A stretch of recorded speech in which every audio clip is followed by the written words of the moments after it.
Okay, students, today's lecture is a studying of a new module. So this module dealing with dimensional analysis and principle of similarity.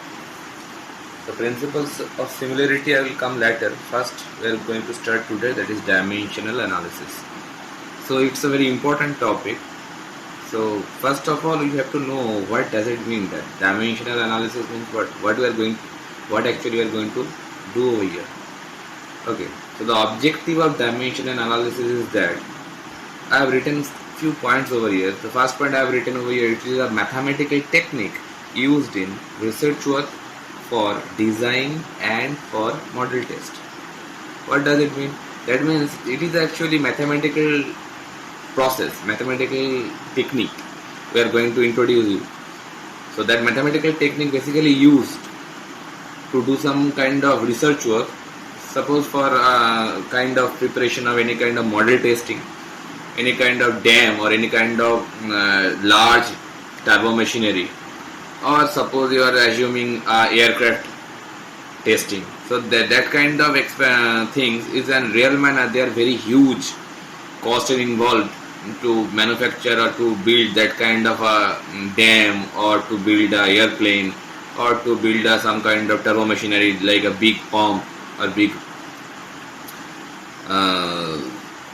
any kind of pump. So that kind of big size setups like this spillway or dam or this kind of turbo machinery. So before making those items in real manner, we should prepare a kind of model of them. Obviously the model should be geometrically same with the real one, and the real one is known as prototype, and the model we are going to prepare that should be geometrically identical with that particular prototype.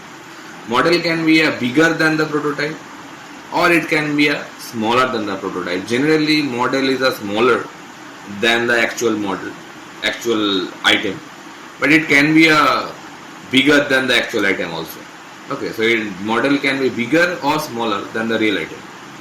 So that kind of research work, when you are going to prepare a model or when you are going to prepare any kind of testing using some model test, that kind of dimensional analysis helps us that point of time. That's why I have written the first point. Now second point I have written over here, simplifying a real problem by appealing to dimensional homogeneity to reduce the number of relevant variables. So what what is relevant variables or what is dimensional homogeneity, that I will clarify later. Okay. So first of all, just I am pointing out the things why we are going to adopt this dimensional analysis. So real problem is any kind of real problem dealing with any kind of fluid flow. Suppose a pipe is there, inside that pipe a flow is occurring. So obviously some frictional head loss will encounter over there.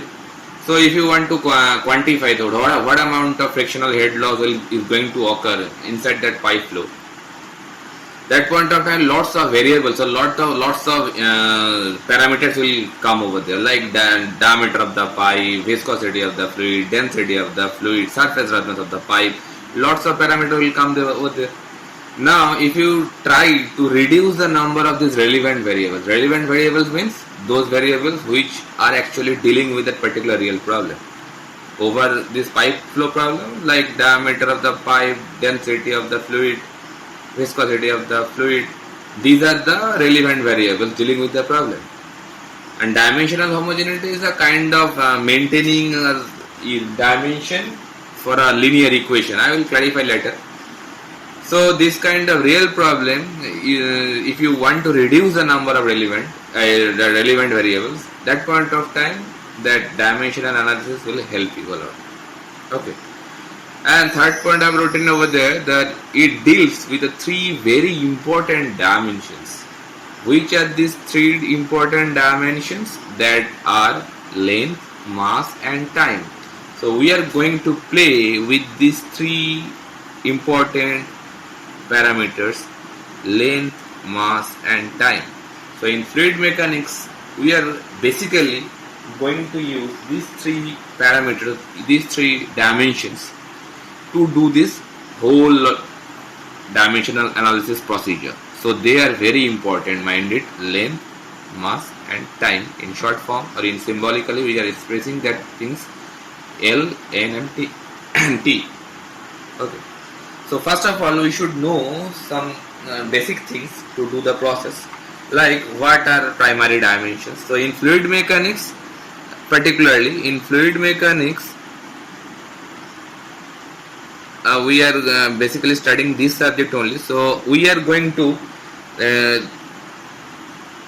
assuming these three items M, L and T along with one thing, that is temperature. Temperature is represented by theta generally. Okay. So this mass, length, time and temperature, these four items actually in scope of fluid mechanics we are using like primary dimensions. Primary dimension, you people know very well about these things, like they are not dependent on anything, any other units. They are also known as basic units or primary units.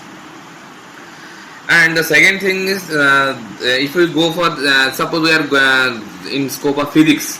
So in physics basically some more units will come over there. In physics if we go for these primary dimensions, so some more unit parameters will come over there. They're like electric current, like in terms of ampere, or luminous intensity in terms of candela, and the amount of substance it is expressed in mole. So these three items along with these four will be added if we are dealing with any physics subject. So we are concerned about only fluid mechanics over here. So we are only going to put our attention in these four primary units. Most of all we are going to use this M, L and T. Very rarely we are going to use this temperature also. Okay, mind it, theta is representing here temperature. Okay, A for ampere, that is current, amount of current. C is the candela, that is luminous intensity, and mole is the amount of substance. Okay, so these are not needed for in this fluid mechanics subject. And the second important thing is that is along with the primary dimension we should go with the derived quantities also. So derived quantities, these are very basics, but these will be needed over here. Derived quantities means using this primary quantities, primary dimensions, what we can derive from them. So derived quantities in fluid mechanics subject, what we are going to use over here, I am discussing regarding them only, like geometry, dealing with the geometry. That means when we are going to dealing with geometry, that means they are only dealing with, suppose this kind of dimensions you are well known with them. Area, obviously it will come with L square, represented by L square. Then go for volume, it is represented by L cube. Or you can go for moment of inertia. It will not be very needed for fluid mechanics, but when I am going to clarify, so it should be encountered over here. So derived quantities in terms of geometry, you can consider them area, volume, moment of inertia. They all are dealing with the geometry of that particular system. If it is a circular, it can be a rectangular system, it can be any kind of shape. So geometrically you can think about all those things. Suppose we are going for kinematics. Kinematics means dealing with the motion. So from kinematics point of view, some derived unit we can assume like velocity. It is very important. It is represented by L by T. Then we can try to write it in this manner: L T to the power minus 1. It will be helpful for us. Then you can take it acceleration, in short form ACCL. It will be expressed by L T to the power minus 2. Then we can go for angular velocity, in short form ANGVEL. It is represented by radian per second. So radian per second in dimensional form only T to the power minus 1. Or going for discharge or volume flow rate, discharge. So discharge is nothing but L cube T to the power minus 1, because discharge is measured in meter cube per second. So meter cube comes with L cube, and per second, that is T to the power minus 1. So that way discharge will be expressed in terms of L and T, L cube T to the power minus 1. Then mass flow rate, we represent that thing by m dot. So here we are going to represent m LT terms. So m T to the power minus 1. M means the mass and T to the power minus 1 coming for the time. So these are the derived quantities dealing with the kinematics part. Now if we go with dynamics part, dynamics means we are dealing with the force, or we are dealing with the mass.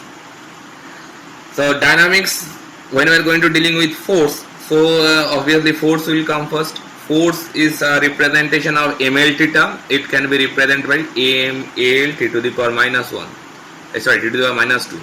If you have any confusion why it is coming so, I can express it like this way. Force is equals to mass into acceleration.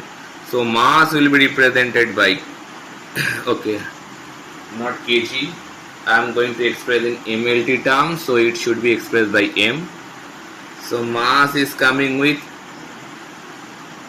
m, and acceleration is coming with meter per second square. So meter means L, and second divided by second square. So second square, if you use it like this way, so AML T to the power minus 2, that is basically a representation of force. We are going to randomly use these things, so it must be clear from the beginning. So otherwise it will create lots of problem for you. Or like take energy, or rather say work. They belongs to the same unit, or say heat. All these are coming with the same unit. So it can be expressed like m L square T to the power minus 2. Again, if there is any confusion, so just make them clear. Because energy or work or heat in SI unit, we are express it by Newton meter, isn't it? So Newton is nothing but force, because Newton is a unit of force, and force already you have expressed by this thing. So Newton is expressed by AML T to the power minus 2, and this is also meter, so it is also a unit of L. Okay, so that way that will produce that AM L square T to the power minus 2. If it is creating any confusion, come back to me, I will clarify it again. Okay, so similarly, that any one derived quantities like pressure is very needful or very essential for any fluid mechanics problem. So pressure, although you can say for stress also, because pressure and stress, they are giving or expressed by same unit. Okay guys, starting with the next, that is already we have completed that derived quantities with geometry, then coming with kinematics, then dynamics. Now if we start with fluid properties.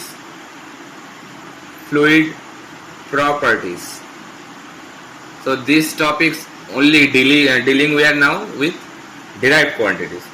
Which fluid property is very important here? That is density, is very well known to us. So density will be expressed in MLT term, that is m L to the power minus 3. Why it is so? Any confusion, make them clear. Density is nothing but kg per meter cube. So kg is nothing but mass, and per meter cube, so it is L to the power minus 3, because it is m to the power 3 if it is at denominator part. If you take it as a numerator, so it will come with L to the power minus 3. So this is very important, density. Then next fluid property also very important. We are going to use them randomly, that is viscosity. Viscosity in MLT form, it will be expressed by m L to the power minus 1 T to the power minus 1. Why it is so? Make them clear. So viscosity, why I am writing this thing like this way? So viscosity generally we express by mu, and it is expressed by tau. Sorry. We know the Newton's law of viscosity, that is tau equals to mu du dy. that should be written first. I won't do any step jump over here.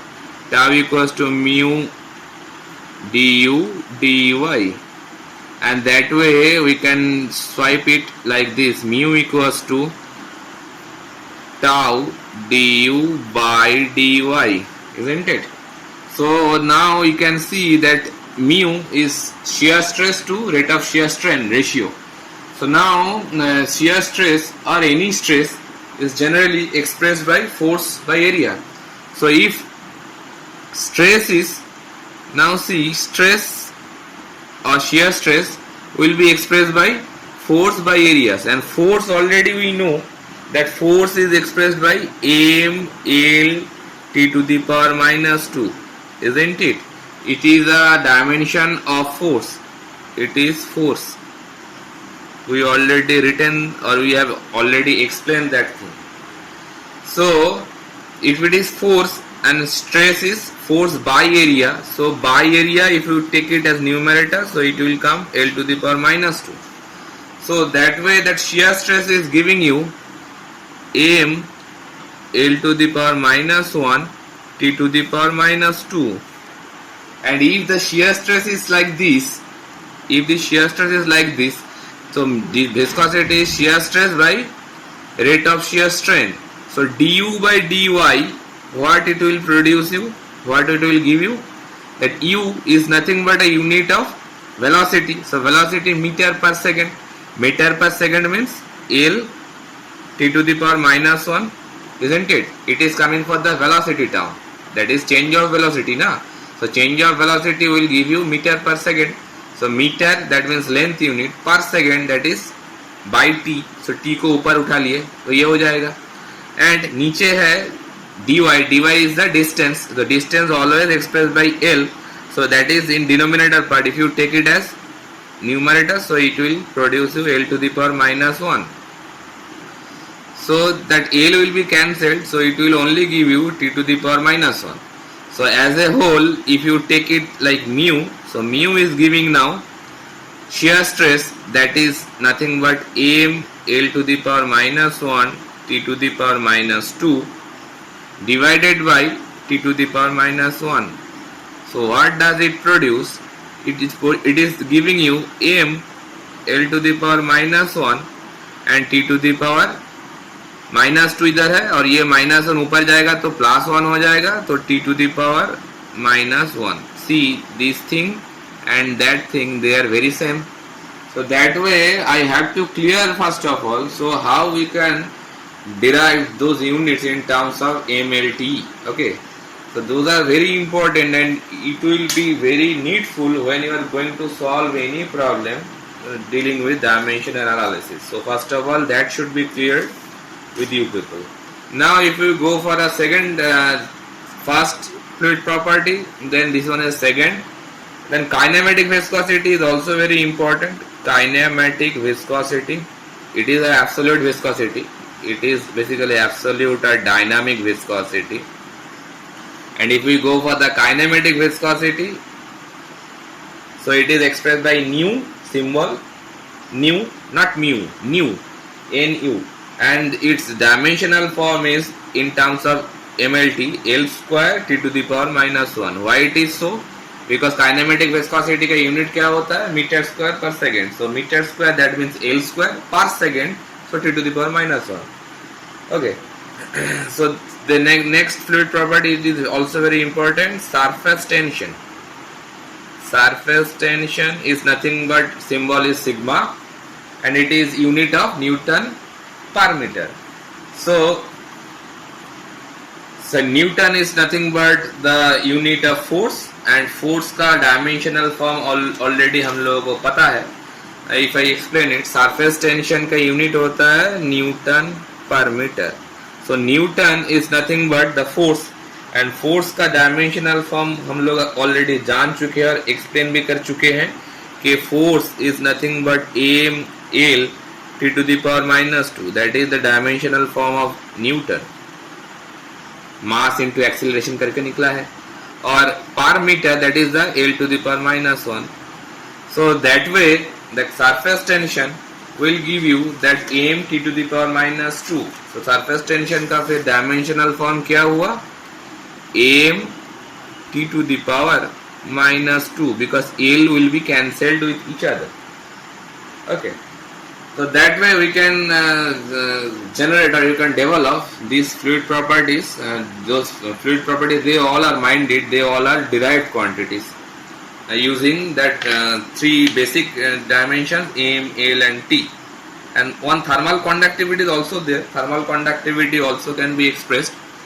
Then there will be a presence of temperature, that is Kelvin. Thermal conductivity were very rarely used in case of any fluid problem, but used. I can't omit it. So thermal conductivity, the dimensional form of this one will be M L t to the power minus 3 and theta to the power minus 1. Theta means the temperature, that is Kelvin. How it is coming? It is basically coming from the Fourier's law.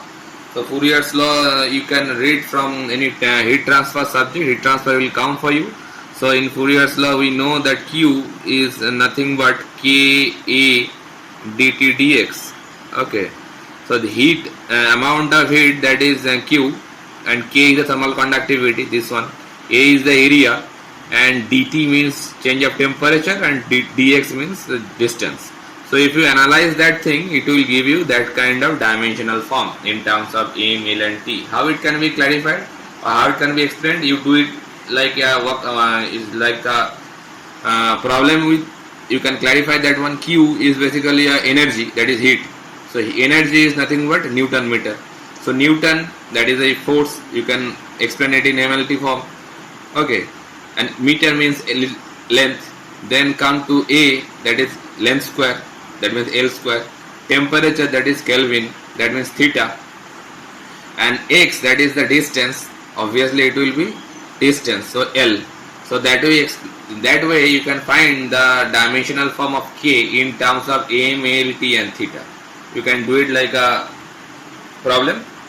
So these will be the needed things. Thermal conductivity won't be used frequently, but this density, viscosity, kinematic viscosity, surface tension, those will be needed along with all those derived quantities, whatever I have written in the previous video. Okay, so those are very important. Then the next topic will come, the dimensional homogeneity. So dimensional homogeneity is a thing which is basically helps us. First write the spelling. It's a complicated spelling for me. Homogeneity, N-E-I-T-Y. Dimensional homogeneity, basically it is any kind of physical equation. Suppose in a linear equation. Suppose P by rho G plus V square by 2G plus Z equals to the total energy. Suppose H, energy head. It's a Bernoulli's equation. In terms of energy head, we can write it that the pressure head, kinetic head, and atom head. Sum of all these heads will be the total head. So if you look at the temperature, look at that unit system over here. So you can see that all these terms will give you a unit of length. You can explain them. They all will a unit of length. That is basically L. And this is also a unit of meter. So that is also a unit of length. So by dimensional homogeneity, you can check that is there the dimension for a equation at the left hand side and the right hand side, are they matching with each other or not? If they are matching, that means the equation is actually in right form, and if it is not matching, then obviously it is in not a right form. Suppose A is equals to ut plus half at square. It's a Newton's law, we know already. So that is if you go for the unit system like the same way, suppose velocity into time, so it is giving you a distance, that is length. Then A into t square, A means acceleration, meter per second square, and it is a time square, second square, so it will be cancelled. So only left out will be again the length, and distance is also basically measured by length. So that way you can see that left hand side and the right hand side will give you the same things. If it is giving length, so both sides will coming with length. If it is giving any other things, sorry, suppose mass or suppose time, if it is based on any other equation, then the left side of the equation and the right side of the equation, they will give you the same unit system. So basically dimensional homogeneity, it explains that all additive terms, that means these are the additive terms, all additive terms in a physical equation,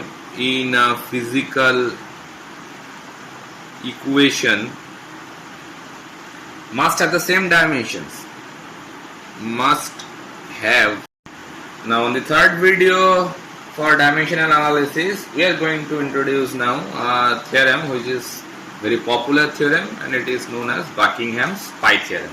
So this Buckingham pi theorem is a key theorem which is basically going to clarify that how we are going to use this dimension analysis to encounter a real problem. For suppose for a real fluid problem, a fluid mechanics problem, how we are going to use the dimension analysis as a tool, and that this Buckingham pi theorem will help you to do that. Okay. So according to this theorem, some basic information should be given. Then I am going to explain it with an example. Example is the best way to explain the whole thing. So suppose the first thing is, the key thing is, suppose for any real fluid problem, if you are having n number of variables, suppose if there are n numbers of relevant variables.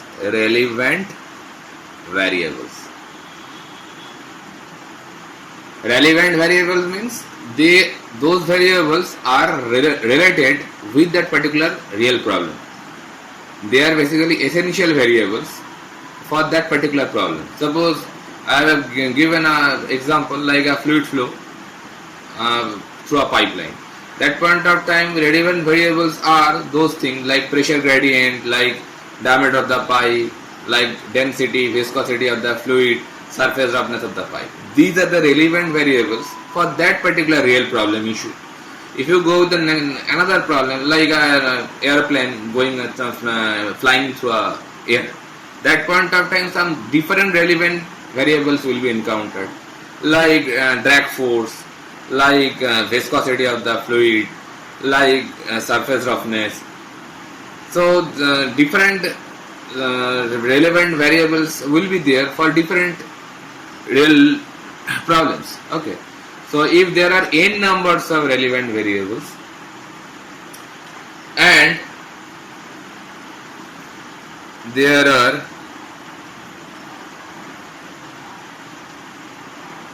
m numbers of independent variables, or rather say independent लिखना ही अच्छा है, independent variables. Independent variables means they are not going to depend on any other variable, like mass, like length, like temperature. These are the independent variables. Suppose there are for a real problem there are n numbers of relevant variables. In these relevant variables, basically relevant variables के अंदर dependent भी है, dependent and independent भी घुसा हुआ है. Minded independent दोनों ही घुसा हुआ है इसके अंदर रेलिवेंट वेरिएबल्स के अंदर. जैसे ले लो पाइप फ्लो की प्रॉब्लम के बारे में बोल रहे थे कि pressure is a dependent variable, but diameter of the pipe that is a terms of length expressed by length, so it is a independent variable. Similarly, viscosity is a dependent variable because it is a derived quantity. Density, it is a dependent quantity or derived quantity. So that way for relevant variables का अंदर dependent और independent दोनों ही घुसा है. Now for that particular problem, if we separate that what are the numbers of independent variables, and if you find it like m, so for a real problem there are n numbers of relevant variables which are dependent as well as independent among them, and also there are m numbers of independent variables. If such like this, then you can reduce that particular problem. So we can reduce the problem. The problem means that real problem. The problem into n minus m numbers of non-dimensional parameters. What does it mean? Suppose there are n number of variables, relevant variables, which are dependent and independent both, and you find there are m numbers of independent variables. So n minus m, suppose n is 6 and m is 3. So 6 minus 3, that is obviously giving you 3. So you can reduce the whole problem into this n minus m number of non-dimensional parameters. That means you are producing 3 parameters or 3 functions which are basically dimensionless. And what are the number of non-dimensional parameters? Non-dimensional parameter, कितना non-dimensional parameter तुम generate कर सकते हो? That will be equals to n minus m. So first you have to find the n, then you have to find the m, then go for n minus m, and that n minus m will give you the number of non-dimensional parameters, and they are expressed by these non-dimensional parameters are expressed by pi's, like pi 1 or pi 2 or pi 3 और भी अगर होता है तो हम लोग लिख सकते हैं पाई n माइनस m तक जा सकता है. क्यों n माइनस m? क्योंकि n माइनस m ही तो इतना नंबर ऑफ तुम नॉन डायमेंशनल पैरामीटर्स बना सकते हो. अगर एक रियल इशू में मैं ले लेता हूँ, एक रियल प्रॉब्लम में n है तुम्हारा 6 नंबर ऑफ रिलेवेंट वेरिएबल्स है, और m मिला तुम्हें इंडिपेंडेंट वेरिएबल्स में मिला 3. तो that way n minus m will give you only 3. So you can generate 3 functions, that is pi 1, pi 2 and pi 3. You can produce these 3 non-dimensional functions. They will be non-dimensional function. So you can generate, by doing this dimensional analysis, 3 functions which are basically non-dimensional. Non-dimensional means no units will be there. No units will be there. That is the non-dimensional things. Okay, so that way for a real problem, if you get this kind of information, so you can produce this kind of pi functions, and these pi functions are basically non-dimensional functions. So that's why it is known as pi theorem, because Buckingham named these non-dimensional functions like pi 1, pi 2, pi 3. If it is more than 3, suppose it is 5, then pi 4 will come, pi 5 will come. If it is 8, then pi 8 will come. Okay, that way you can continue. Okay, so after producing these non-dimensional functions, how they can be produced, that I will clarify by a real-time problem. So it will be easy to clarify using a real-time problem. Okay, then if you produce this kind of functions, then you can write. After producing this function, those functions will come with a non-dimensional form. So then that point of time you can express that real problem in terms of some non-dimensional function. So basically ये non-dimensional form में कोई भी real time problem को express करने में फायदा क्या है? फायदा तो पहला फायदा ये है, so you are eliminating all these dimensions and giving you a dimensionless function. So dimension globally बहुत problem issue करता है. जैसे किसी कंट्री में SI, किसी में CGS, किसी में FPS, अलग अलग सिस्टम ऑफ यूनिट्स चलता है. तो इसके बारे में अगर यूनिट्स को निकाल फेंके हम लोग एक डायमेंशनलेस फिगर से हम पूरा प्रॉब्लम को अगर एक्सप्रेस करें, तो ये डायमेंशन का जो प्रॉब्लम है, इशू है all over the globe, it will be eliminated.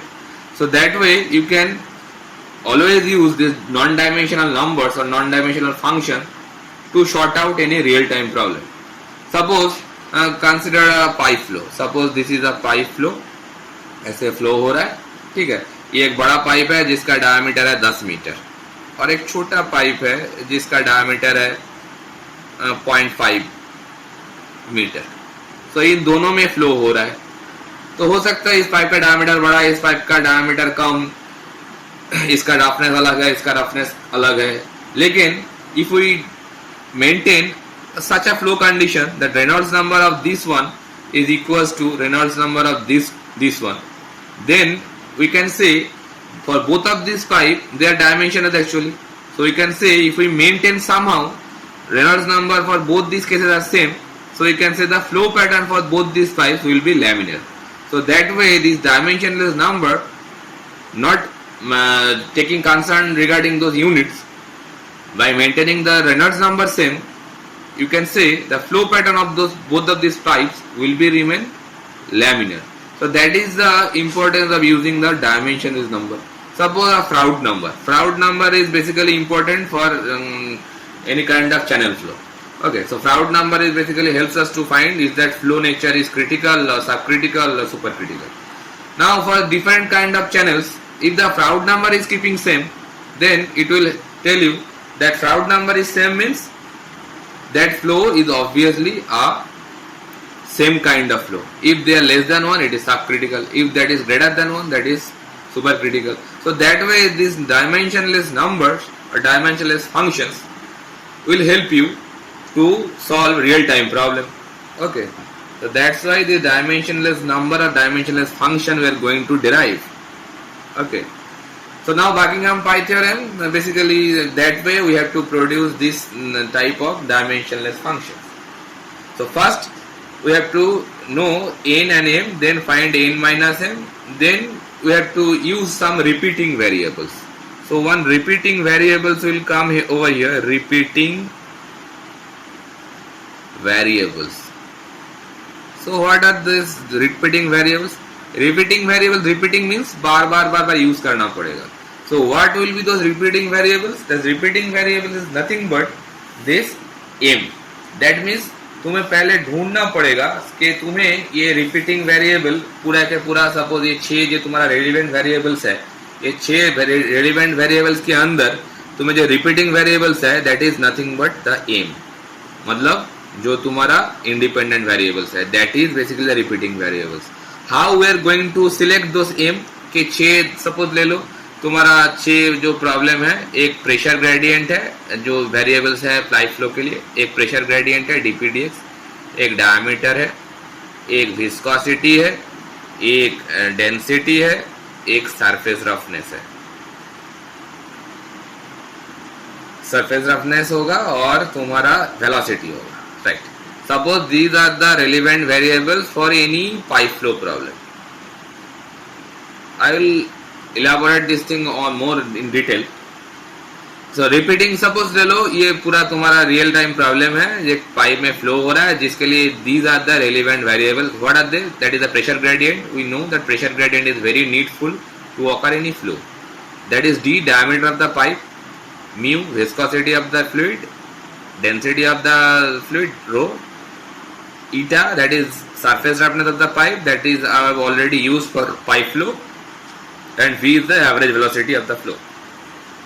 Suppose these are the real time problems. So in this particular case n will be 6 and m we are taking 3. Why they are taking 3? Because you can see that what are the independent variables. So independent variables basically we are considering that is m, l and t, because there is no temperature in this particular problem. If there is a temperature encountered over this unit system, then we should consider instead of 3 that it will be 4. But in these all these parameters there will be no temperature issue. That's why I am considering m, l and t, they are the fundamental variables or independent variables. That's why I have considered m equals to 3. Got it? Now how we can select this m, how we can select this m, मतलब इतना सारा parameters है, इनमें से तुम किसको as A M select करोगे. तो एक इसके लिए कुछ पैरामीटर्स है, जैसे इसको सिलेक्ट करने के लिए एक तो तुम्हें जियोमेट्रिक वेरिएबल होना चाहिए और जियोमेट्रिक क्वांटिटी होना चाहिए। एक जियोमेट्रिक क्वांटिटी मतलब पहले ही मैंने बोल चुका है कि geometric means depending on the shape और लेंथ और volume, these are the geometric things. So here we can see that in between these 6, 1 2 3 4 5 6, इन 6 में से geometric quantity कौन सा है, which are basically dealing with the length, which is dealing with the length. You can see the diameter is dealing with length only, and the surface roughness is also dealing with the length, isn't it? Because surface roughness का unit होता है metre में और millimetre में. So both of them is basically dealing with the length. So we can choose D as a, here we can choose D or you can choose epsilon also. But generally D is very common to us, that's why I am taking D. That is the first geometric quantity for M, finding the M. Then second parameter, or you should keep it in mind, a kinematic quantity should be taken. A kinematic quantity, geometric quantity gone, then go for a kinematic quantity. Now in between all these 6, which is kinematic quantity means dealing with velocity, dealing with time, dealing with velocity or time. Like in this particular case, we can go for velocity is there. So velocity, it is a kinematic quantity. Rest of all, there is no kinematic quantity. Okay, so velocity, acceleration, these are the kinematic quantity. So we can go for V, isn't it? So that way we have find that D is a geometric quantity which can be taken as M, and V is a kinematic quantity which also can be taken as M, because they are basically dealing with kinematic quantity, that is terms with velocity. And next category we should go for finding the M, that is dynamic quantity. A dynamic quantity should be considered. A dynamic quantity. Dynamic quantity. Dynamic quantity के अंदर क्या क्या हो सकता है? Dynamic quantity मतलब कोई भी फ्लूइड प्रॉपर्टी हो सकता है, उसमें कोई फोर्स एनकाउंटर होगा, नहीं तो वो डायनामिक होगा कैसे? तो फोर्स एनकाउंटर होगा मतलब अगर हम लोग, so in this video we are going to clarify Buckingham pi theorem with a real time problem. Suppose the problem statement tells like this: obtain an expression in non-dimensional form for the pressure gradient in a horizontal pipe of a circular cross section. तो एक horizontal pipe के अंदर से एक fluid flow हो रहा है, तो उसे वहां पे तुम्हें एक प्रेशर ग्रेडियंट का एक dimensional non dimensional form find out करना है. प्रेशर ग्रेडियंट का एक नॉन डायमेंशनल फॉर्म में प्रेशर ग्रेडियंट को एक्सप्रेस करना पड़ेगा. That is the objective. Okay, so the step 1 will be starting of the problem solution. First step will be identify the relevant variables. Sorry, identify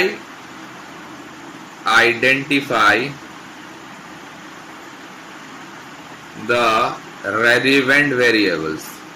Relevant variable means number of variables and number of variables. What are the variables which are basically dealing with that particular real time problem? Okay, that will be the first step. So what are the relevant variables over here? So you can see that for this particular pipe flow problem, already I told you we have solved lots of problems for a pipe flow, that is basically dealing with these things. And the relevant variables over here, that is first thing is dpdx, that means the pressure gradient, then the diameter of the pipe, then the density of the fluid, then the kinematic, you can take kinematic viscosity also. Absolute viscosity I am taking over here, absolute viscosity of the fluid, then the average velocity, that v bar should be there, but I am eliminating that bar because that bar will look like negative sign in when you are going to do the calculation. That point of time, that v bar will look like a v power of minus sign. That's why I am eliminating that v bar. And the next thing will epsilon, that is the surface roughness. So 1, 2, 3, 4, 5, 6, these are the relevant variables. How we know them? And most of the problem you are going to solve in your textbook. You can see over there कि real time problem के अंदर what are the relevant variables or depend कौन कितना number of कौन सा variable तुम्हारे problem के साथ डिपेंडेंट है. मोस्ट ऑफ द केसेस वो तुम्हें दिया रहेगा प्रॉब्लम में कि ये वेरिएबल्स तुम्हारे इस प्रॉब्लम के साथ रिलेटेड है. अगर दिया नहीं है तो तुम्हें खुद की अकल से उसको ढूंढना पड़ेगा. जैसे fluid flow problem through a pipeline already we have done. So that point of time we have seen these variables are very much related with this pipe flow problems. Okay, so don't worry about that. Those what are the variables you are going to deal with that particular problem, those will be given to you. Okay, you don't have to consider them. So these are the variables: pressure gradient, density, diameter pipe, and density of fluid, viscosity of fluid, average velocity of the pipe flow, and average surface roughness of the pipe material. Okay, then go for the step 2. So in this particular case, these are the relevant variables, and we have expressed by, in that previous video, I have expressed it by n. These are the relevant variables. Okay, step 2 में ये करो पहले कि summarize the dimensions. Summarize the dimensions. Summarize the dimensions in m, l, t form. ये बहुत important है. MLT form में ये डायमेंशन को एक्सप्रेस कर लो. तो ये ऑलरेडी हम लोग देख चुके हैं, फिर भी दिखा देता हूँ. dpdx मतलब प्रेशर बाय डिस्टेंस. तो प्रेशर के यूनिट होता है न्यूटन पर मीटर स्क्वायर, और डिस्टेंस मतलब और एक मीटर ले लो. तो न्यूटन का यूनिट होता है m/l (T⁻²), और मीटर क्यूब मतलब L cube. So that will be giving you m/l (T⁻²). Similarly अगर तुम d का यूनिट सोचोगे, क्योंकि ये सेकंड d है, d is nothing but l. MLT में एक्सप्रेस करना है तो अगर डेंसिटी को सोचोगे तो डेंसिटी है kg पर मीटर क्यूब, तो m/l⁻3. देन अगर आता हूँ विस्कोसिटी और dynamic viscosity, we have explain that thing before. So that will be m/l⁻1 T⁻1. Go to the previous videos or next to previous videos, then you can see how viscosity is coming like this. Then average velocity v, it is nothing but l T⁻1, and surface roughness, it is basically expressed by meter or distance, that is l. So that way now I have explained all these 6 variables in terms of MLT. This and this. So now we have explained all these 6 variables in terms of MLT form. That is the step number 2. Then step 3. Step 3 में तुम्हें अभी ढूंढ लो तुम्हारे ये n और m कौन सा है. So step 3 में find it first n. N is nothing but the relevant variables, that is 6. And go for the m. M is the independent variables. How much? What are the numbers of independent variables over here? We are taking 3 consideration over there. That is, one should be geometric, second one should be kinematic, and third one should be dynamic. So from that point of time, we are taking 3 independent variables. Why they are 3? Because we are taking m, l and t only. M, l and t only. There is no temperature. That's why we are taking m, l and t. Okay. So m, l और t को consider करने के लिए किस चीज को हम लोग ढूंढेंगे, वो सोचने के लिए वो 3 चीज दिमाग में रखना. एक m ढूंढने के लिए एक तुम्हें जियोमेट्रिक पॉइंट को दिमाग में रख के एक सिलेक्ट करना होगा, एक काइनेमेटिक पॉइंट को दिमाग में रखकर सिलेक्ट करना पड़ेगा और एक डायनामिक पॉइंट को सिलेक्ट करके दिमाग में रख के तुम्हें सिलेक्ट करना होगा. ठीक है. Generally, I can give you some hint. Generally, in fluid flow problem, so the aim generally taken like these three parameters like D, V, not small d, that I should written by capital D because I have capital D, velocity, density. These three trios can be taken, or length, velocity or density. This trio also can be taken, or L, V, mu. This combination also can be selected, or diameter, velocity and absolute viscosity. These four conditions randomly we used as aim. I am giving you some hint just to remember these things.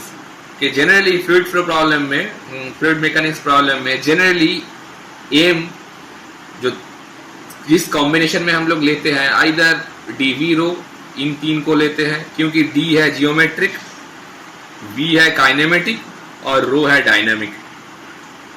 ऐसे ही यहाँ पे भी L V रो भी ले सकते हैं. L v geometric, v kinematic, rho dynamic.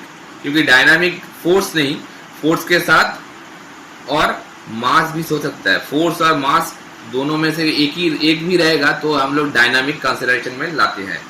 Kinematic consideration में लिए वेलोसिटी या एक्सेलरेशन को लेना पड़ेगा. जियोमेट्री के लिए लेंथ लेना पड़ेगा. ठीक है. सो ऐसे ये these are the combinations generally we take for fluid mechanics problem. देखो L V mu, that is length for geometric, V for kinematic, mu for dynamic, because mu के अंदर फोर्स घुसा है. Fourth combination D V mu, D diameter, V velocity kinematic, mu absolute viscosity, force घुसा है. So these are the four combinations generally we take for selecting aim. Okay. So in this particular problem, where these variables are available for you, in this particular problem you can select that aim. What are the aim we are going to choose over here? That D is there, so I can take D as a independent variable from geometric point of view or geometric category. Then you can go for kinematic category, you can take V because average velocity is also there. And for dynamic or mass dependent category you can take mu भी ले सकते हो, rho भी ले सकते हो. तो rho ले लो, mu भी ले सकते हो. One can solve this whole problem. Then step 5 में हम लोग क्या करेंगे? Just पाई फॉर्म करो. Create pis by non dimensionalising the remaining variables. NING, remaining variables. क्यों? क्योंकि हम लोग पहले लिख चुके हैं कि पाइज दोस्त फंक्शन होगा वो basically n minus M form में आएगा. n minus M that will be the pi function. So पहले तो तुम्हें n मिल गया 6 और m भी मिल गया 3, तो तुम्हें n माइनस एम करके मिल गया. कितना पाई फंक्शन होगा? पाई फंक्शन 3 होगा. पाई 1, पाई 2 और पाई 3. क्यों 3 पाई फंक्शन होगा? क्योंकि कितना पाइज होगा that will be depending on the remaining variables. ठीक है. 6 में से 3 निकल जाएगा तो पड़ा रहेगा 3. तो n minus m is nothing but 6 minus 3 that is 3. So number of pi function that is 3. That's why I have written over pi 1, pi 2 and pi 3. ये जो पाई फंक्शन जनरेट करोगे, कैसे जनरेट करोगे? इसके लिए एक वेरी इजी प्रोसीजर है. यहाँ पे जो तुम्हारा रिपीटिंग वेरिएबल्स है वो भी एनकाउंटर होगा और रिपीटिंग वेरिएबल्स के छोड़ के बाकी जो वेरिएबल्स पड़ा रहेगा उस 6 में से मतलब कितना वेरिएबल्स था? एक था dpdx, लिख देता हूं यहाँ पे.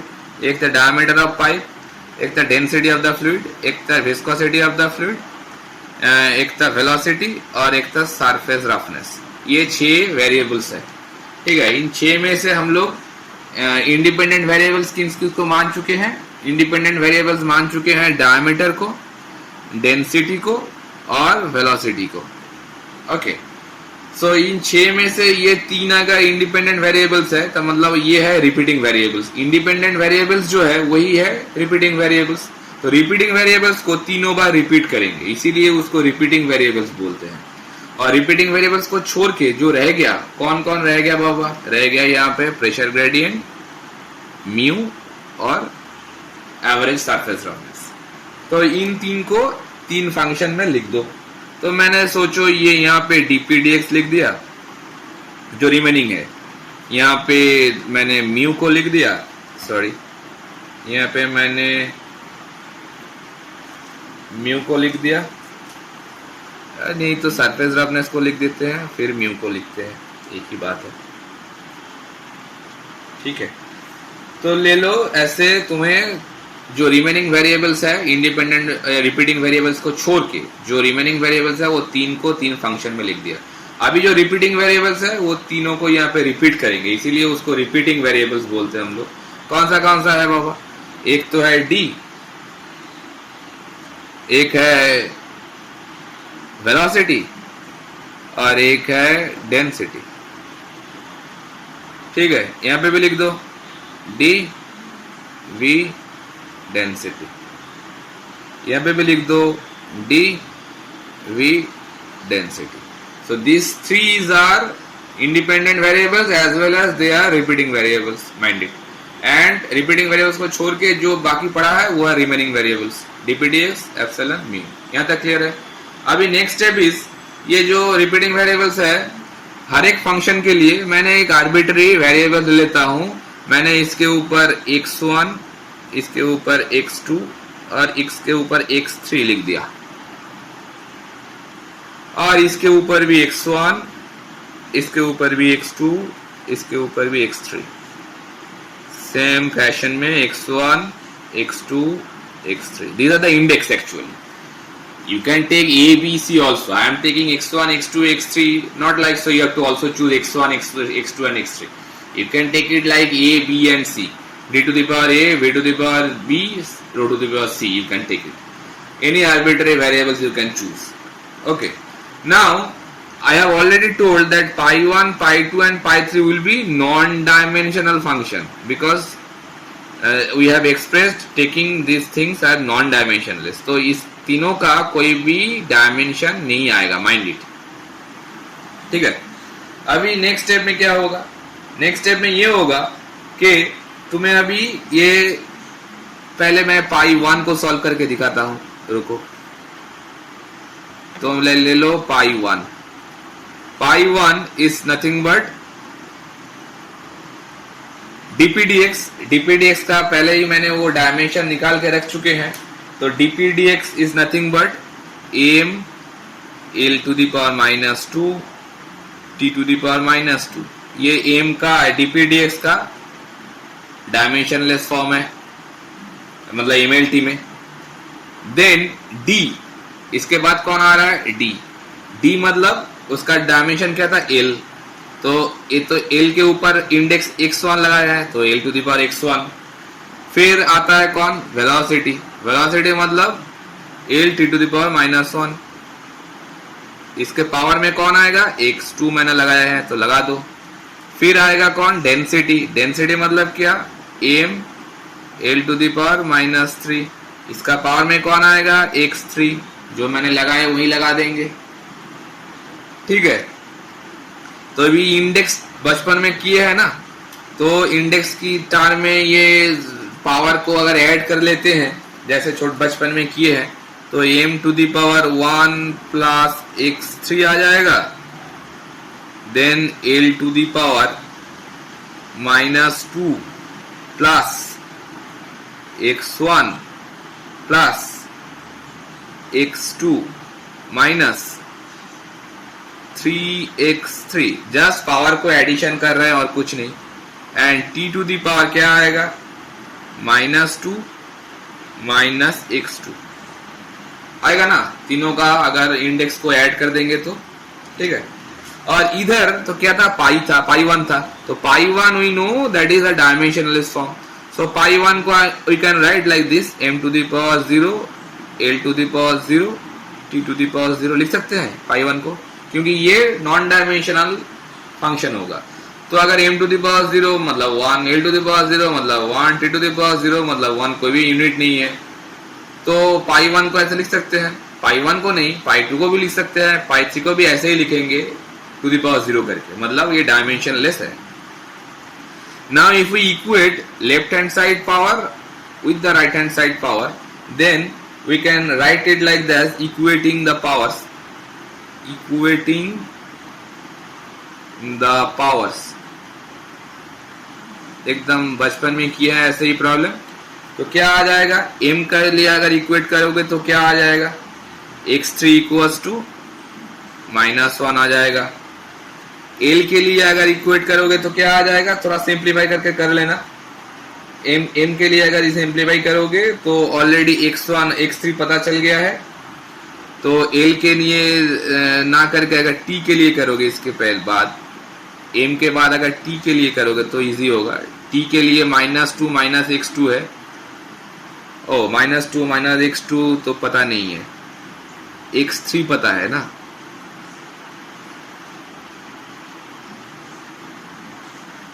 x3 पता है, तो हाँ l को ही करो, l को ही करो, वहां से एक इक्वेशन आएगा, l को ही करना पड़ेगा। l के लिए ही करो, ये अगर -2 plus x1 plus x2 minus 3x3 equals to 0, तो x3 के जगह में अगर -1 बिठा दोगे तो ये +3 हो जाएगा, +3 -2 तो 1 हो गया। So that will give you x1 plus x2 equals to -1। ये अगर सॉल्व x3 का वैल्यू अगर यहाँ पे बैठा दोगे तो, और t के लिए अगर सॉल्व करोगे तो -2 -x2 equals to 0। So that way x2 will give you -2। तो अगर x2 का वैल्यू पता चल गया है, x3 का वैल्यू पता चल गया है, तो x2 का वैल्यू यहाँ पे बिठा देने से, ये यहाँ पे बिठा दो तो x1 का वैल्यू भी निकल जाएगा, x1 का वैल्यू आ जाएगा 1। So now I have got these three values, x3, x2 and x1. So when you are knowing with these three values, then you can represent that pi 1 now. So pi 1 now it will be expressed by dp dx, coming to the original form, dp dx d to the power x1. So d to the power x1 matlab d to the power 1, then v to the power x2. So v to the power x2 matlab v to the power -2, and rho to the power x3 matlab rho to the power -1. So that way we can write that it is nothing but d dp dx by rho v square. That is the, hence pi 1 is a non-dimensionless function and it is expressed by d dp dx rho v square. You can check the dimensions, just write the dimension of numerator and the denominator. You can see that all the units will be cancelled with the numerator and with the denominator, and it will be a dimensionless thing. You can do it like a problem for you. Okay, so check the units. Obviously it will give you a unitless function. All the units from top and bottom, they will be cancelled. So that is the function, that is the non-dimensionless function, that is pi 1. We got it. Similar way, if you go for do the workout for pi 2 in a same manner, if you solve it like pi 2, that pi 2 is nothing but epsilon. Epsilon is nothing but a unit of L. Okay, because it is expressed by L, and then coming with D. D is also L. L to the power x1 will be there. V, that will be L t to the power -1 to the power x2, and rho, that is m L to the power minus 3 to the power x3. Now do the same procedure as like as this one. pi 2 को ले लो m to the power m to the power 0, L to the power 0 and T to the power 0. फिर इन दोनों में equals करके power को index में equal कर देना. कर देने के बाद फाइनली देखना pi 2 जो फंक्शन जनरेट होगा that will B epsilon bye d. ये करके देख लेना, ऐसा ही आएगा. और अगर ना करो तो भी हम लोग लिख सकते हैं ऐसा, क्योंकि it will be a dimensionless function obviously. And if it is a relating with surface roughness and it should be also dimensionless, then obviously it will be surface roughness divided by a same unit. And in between all these four parameters you can see only d is the same unit coming with epsilon. D is also expressed by meter, epsilon is also expressed by meter, or it is millimeter, that is length unit. So obviously it will be a ratio of epsilon by d, by which it will be a unitless thing. If you do the solve, obviously it will produce this thing, and if you do not solve it, obviously for you beginner people you should solve it and you check that pi 2 will give you this kind of expression. Similarly, do the workout for pi 3 in the same manner.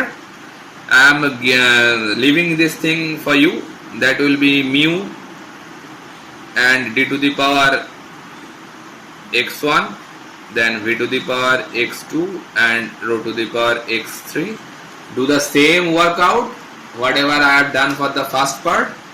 Put the mu MLT form. I have written several times the mu in MLT form.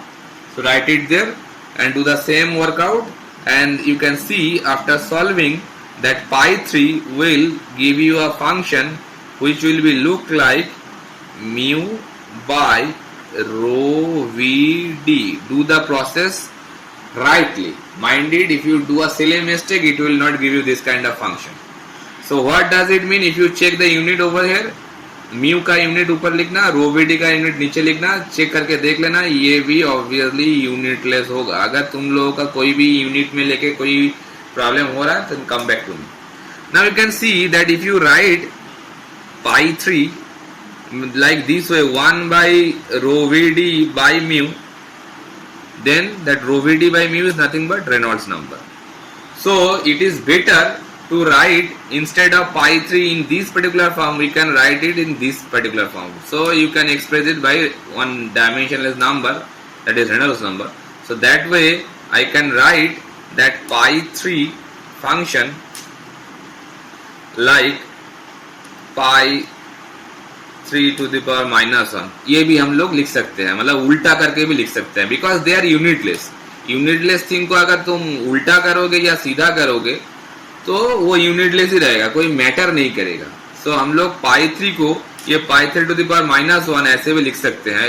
लिखने से फायदा ये होगा, it will give you a number which is Reynolds number.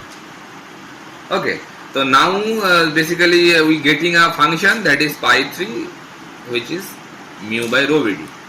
तो mind it, ये pi 3 को हम लोग उल्टा करके भी ऐसे भी लिख सकते हैं कि पाई 3 के जगह में पाई 3 टू द पावर माइनस 1 करके ये उल्टा करके भी लिख सकते हैं. उल्टा करने में कोई हर्ज नहीं है, क्योंकि ये बेसिकली एक यूनिटलेस थिंग है. ठीक है. Then coming to the last part of this particular thing, what is that? That is that after step 5 दैट स्टेप 6 विल कम. स्टेप 6 में क्या होगा? यहाँ पे I have to do this function like this manner कि pi 1 can be written that is equals with a function of pi 2 and 3. That is the final conclusion, that pi 1 can be written like a function of pi 2 and pi 3. You can write it also like this, pi 2 is a function of pi 1 and pi 3, or you can write it like this also, okay, pi 3 is a function of pi 1 and pi 2. Okay, so if you write it pi 1 is a function of pi 2 and pi 3, then what is it is giving you? That it will giving you that pi 1 is nothing but d dp dx, d dp dx by rho v square. It is a function of pi 2 is nothing but epsilon by d, and pi 3 is nothing but mu by rho vd. Instead of mu by rho vd, you can write rho vd by mu also, mind it.